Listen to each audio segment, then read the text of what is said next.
Two બેર. બેર એટલે સહન કરવું. સહન કરવું તે પ્રેમ છે. ઇન્ટેલિજન્સ પાવર તમારો વધારે હોય તો પ્રેમ થઈ જાય, પણ ટોલરન્સ પાવર ના હોય તો પ્રેમ ટકે નહીં. ટોલરન્સ પાવર જોઈશે. શું સહન કરવાનું છે? સ્વરૂપ સહન કરવાનું, સ્વભાવ સહન કરવાના અને સંજોગો સહન કરવાના. જેના માટે પ્રેમ હોય એનું સ્વરૂપ સહન કરો. એક યુવક મને મળ્યો હતો, સગાઈ કરવાનો એ પ્રયત્ન કરતો હતો.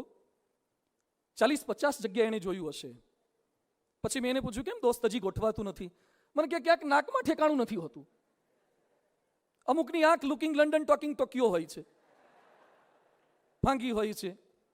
કોકના હોઠ આવા, કોકના દાંત આવા, અમુકના કે વાળ બરાબર નથી, હાઈટ નહીં, વેઇટ નહીં, નાજુકતા નહીં, કોકનો અવાજ સોફ્ટ નથી. આ બધું એને ઘણું બધું વર્ણન કર્યું. મેં કીધું ચાલુ રાખ તપાસ, કોક હશે તારા માટે જયા પાર્વતી વાળી. યાદ રાખજો, ક્યાંક કોઈક પ્લસ પોઈન્ટ હશે તો ક્યાંક માઇનસ પોઈન્ટ હશે. જે ગાડીનું પિકઅપ સારું હોય ને એની એવરેજ બહુ સારી ના જ હોય.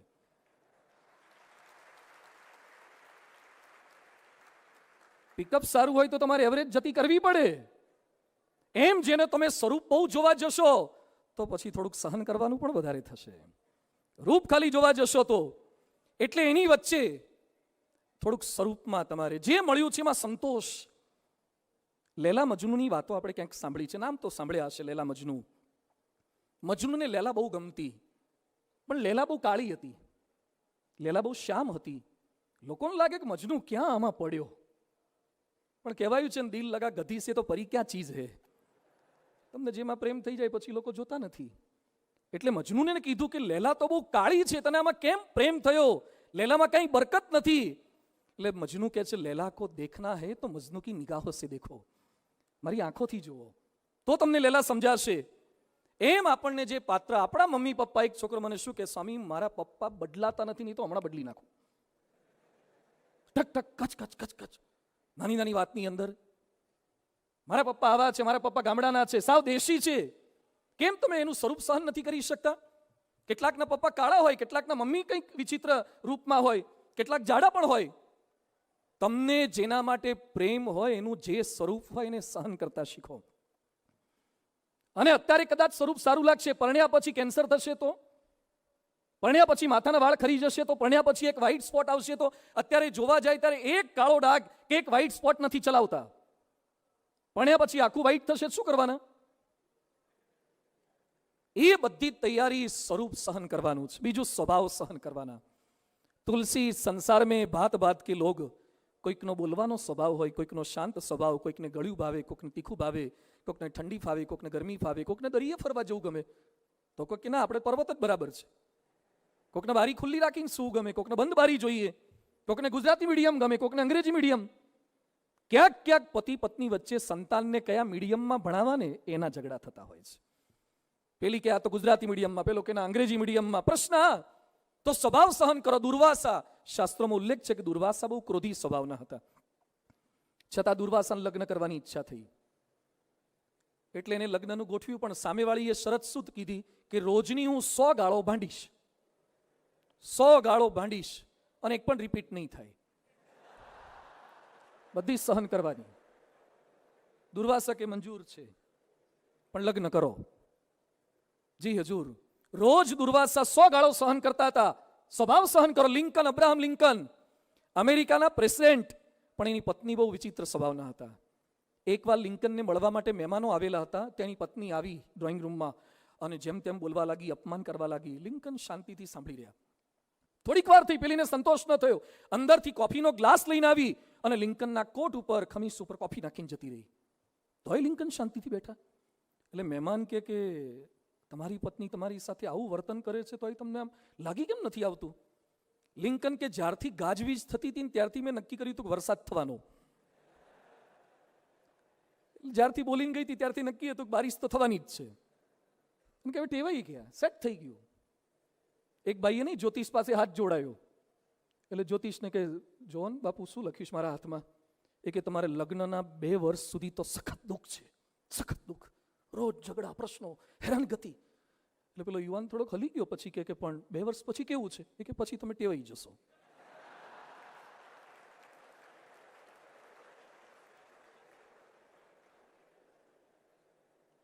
ટેવાઈ જવું પડે, સ્વરૂપથી ટેવાઈ જવું પડે, સ્વભાવથી ટેવાઈ જવું પડે.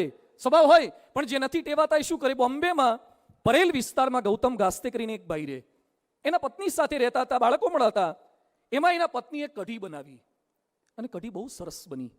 ઘણી વાર આઈટમ બની જાય સારી, એટલે કઢી એટલી સરસ બની, આ ભાઈ ખાતા ગયા એને બહુ ભાઈ. પછી એના વાઈફને કીધું કે કઢી રાખી મૂકજે, હું સાંજે આવું ને ત્યારે આ જ કઢી હું ખાઈશ. એના પત્ની કેવો કેવો રાઈટ.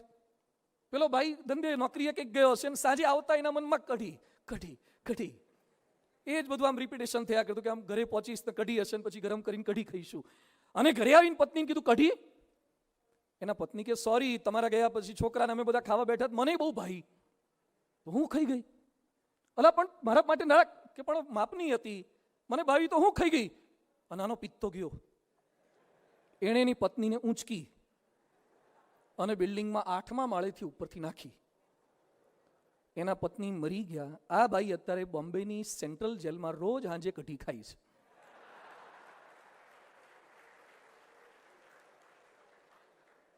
તો થોડું ખમી ગયા હોત તો હાંજે કઢી ન બનાવી દેત.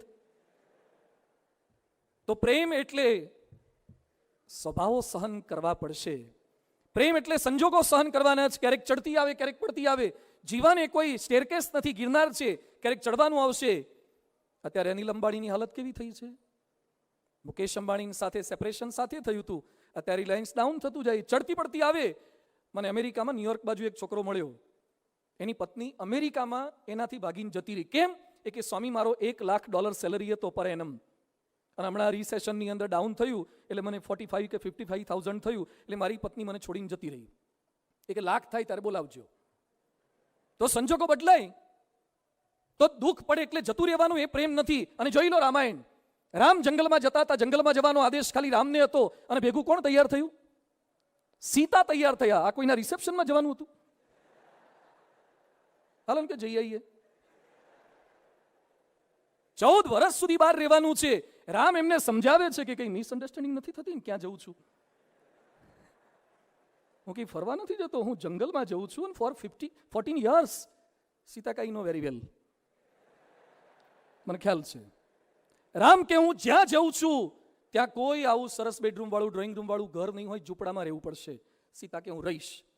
રામ કે ત્યાં વોશિંગ મશીન કે કપડાં ધોવાની સુવિધા, નોકર ચાકર નહીં હોય, જાતે લુગડા ધોવા પડશે. સીતા કે હું કરીશ. રામ કે નગરપાલિકાનો નળ ત્યાં નહીં આવે, કોર્પોરેશનનું પાણી નહીં આવે, તળાવમાંથી પાણી ભરવાનું, કૂવામાંથી પાણી ભરવાનું. સીતા કે હું જાણું છું, પાણી ભરીશ. રામ કે ત્યાં કોઈ કમ્યુનિકેશનની સુવિધા નહીં હોય, વોટ્સએપ, ઓનલાઈન, ટ્વિટર, પિયર સાથે વાતો કશું જ નહીં થાય. સીતા કે હું બધું જ જતું કરીશ. રામ કે આટલા દુઃખ તને હું ગણાવું છું, છતાં તું મારી ભેગી કેમ આવે છે? ત્યારે રામાયણમાં સરસ શ્લોક લખ્યો છે, તવ સ્નેહ પુરસ્કૃતા.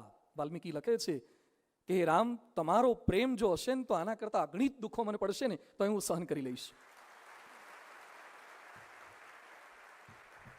ગમે તેટલા દુઃખ હોય પણ તમે ભેગા છો ને. અને આજકાલની સીતા શું કે તમે ભેગા છો તોય તકલીફ કેમ છે? અને અમુક સીતા તો શું કે તમે ભેગા છો ને એટલે જ તકલીફ છે, અમે એકલા હતા ને કોઈ તકલીફ જ નહોતી. તો તવ સ્નેહ પુરસ્કૃતા. આપણી માગણી સંતોષ. હમણાં રાજકોટમાં એક ભારે પ્રસંગ બની ગયો, દુઃખદ. એક બેને એના હસબન્ડને એમ કીધું કે મારે પાઉભાજી ખાવી છે અને તમે બટરવાળા પાઉં લઈ આવો. એના હસબન્ડ લેવા માટે ગયા અને બટરવાળા કંઈક નહીં મળ્યા હોય અથવા એની ઈચ્છા નહીં હોય, એટલે કયા લઈ આવ્યા? તેલવાળા લઈ આવ્યા. તેલવાળા પાઉં લઈ આવ્યા અને આ બેનને ન ગમ્યું. એની સ્પ્રિંગ છટકી. She has committed suicide. મરી ગયા. મરવા માટેના કોઈ જેન્યુન રીઝન હોય તો આપણને દિલાસો આપવાનું મન થાય. સાસુએ માર્યા હોય, ખખડાયા હોય, હેરાનગતિ હોય, દહેજના પ્રશ્નો હોય, શારીરિક તકલીફ બહુ હોય. હવે જે બટર માટે મરી ગયા હોય એના બેસણામાં જવાનું મન કેમ થાય?